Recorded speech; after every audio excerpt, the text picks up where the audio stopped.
brought an abrupt end to his deep sleep, ripping him out of a vivid dream of a warm tropical beach. Groggy and disoriented, he rolled his 6-foot frame over the white satin sheets and fumbled for the receiver. It took some effort to speak. Hello, he mumbled. Adam, my dear friend, it's me, Aquiles. I'm in Greece. Aquiles? Aquiles Vangelis? Adam pushed himself up to a sitting position at the sound of his friend's voice. How wonderful to hear from you. But do you know what time it is over here? I know, the older man said, almost in a whisper. But believe me, it can't wait. Don't worry, it's not bad news. Just the opposite, in fact. Adam took in a deep breath. I understand, but couldn't it wait until the morning? He rubbed his half-shut brown eyes to convince himself he wasn't still dreaming. What's this all about? What's so important? I can't tell you much over the phone. Aquiles sounded agitated. But I've discovered something that could change everything. Adam, please, I need you here in Greece. Adam was fully awake now. But it's very important that you come, Aquiles insisted. I have to see you. You're the only one who can help me with what I've discovered.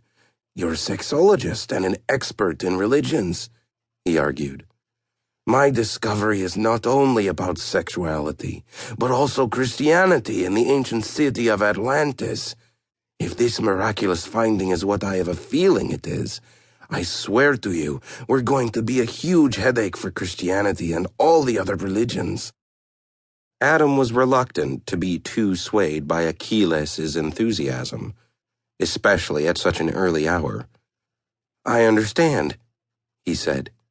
But I have to look at my calendar. I have conferences, patients. Find someone on your staff to cover for you, Adam. Achilles cut him off. None of that matters, not when what I have waiting for you here could be the most important adventure of your life.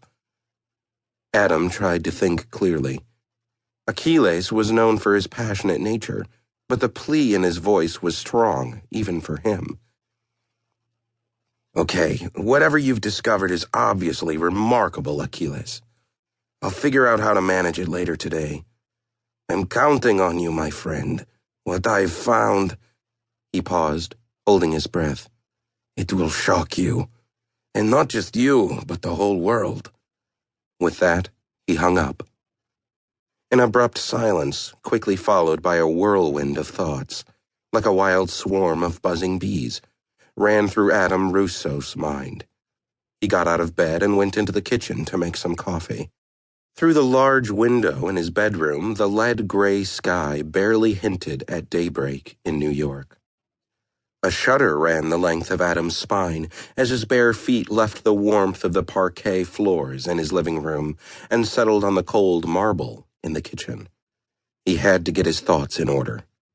Aquiles Vangelis, an eccentric, vigorous, powerful man, in spite of his lean frame, was very dedicated and a man of his word. He'd worked for 2 decades as a consultant on scientific archaeology and educational paleontology for UNESCO, which had earned him considerable political and social influence. For the last 25 years, he had also been on a tireless personal quest to find the ruins of Atlantis, undertaking more than 50 unofficial expeditions to search for any physical manifestations of the ancient civilization that the Greek philosopher Plato had written about thousands of years before in his dialogues Critias and Timaeus. With those projects conducted well outside of the establishment, Professor Vangelis endangered not only his life, but also his career as an archaeologist and paleontologist. Serious scientists, it was understood, viewed Atlantis as a myth and a legend, not as an actual place. Achilles had spoken with conviction and confidence, Adam reflected. He knew he'd be able to persuade Adam to drop everything and join him. After all, Achilles had been instrumental in getting Adam his current job at the Sexuality Institute.